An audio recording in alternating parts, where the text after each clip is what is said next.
In an unprecedented legal clash between the White House and the Federal Reserve, Governor Lisa Cook has filed a lawsuit to block her removal from the Fed board after President Donald Trump declared she was being fired. This legal standoff could have major implications for the independence of the Federal Reserve and for presidential power itself. Earlier this week, Donald Trump posted a letter addressed to Lisa Cook on social media stating that he had sufficient cause to remove her. The cited reason? Allegations of mortgage fraud, first raised by William Poulter, a Trump-appointed director at the Federal Housing Finance Agency. The Trump administration has also said it's investigating other political figures like Letitia James and Adam Schiff over similar claims. At the center of the allegations are two properties Cook owns, one in Michigan and one in Georgia, both of which were reportedly designated as her primary residence when she applied for mortgages.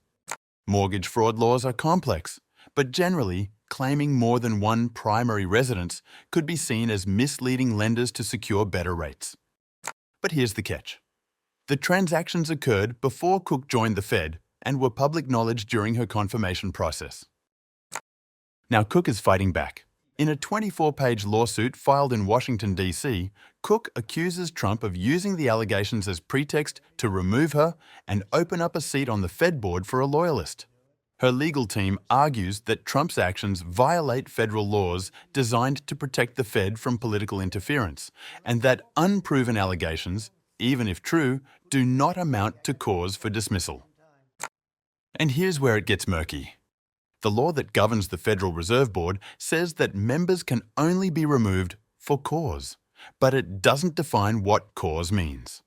Legal experts say other federal agency laws define cause as things like neglect of duty, malfeasance, or inefficiency, none of which have been proven in Cook's case. No Fed board member has ever been removed by a president, so this case could set a major precedent.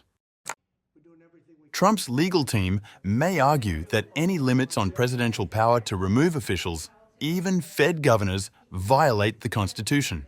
Similar arguments have been used in past lawsuits over independent agencies. If courts side with Trump, it could reshape the balance of power between the presidency and independent institutions like the Federal Reserve.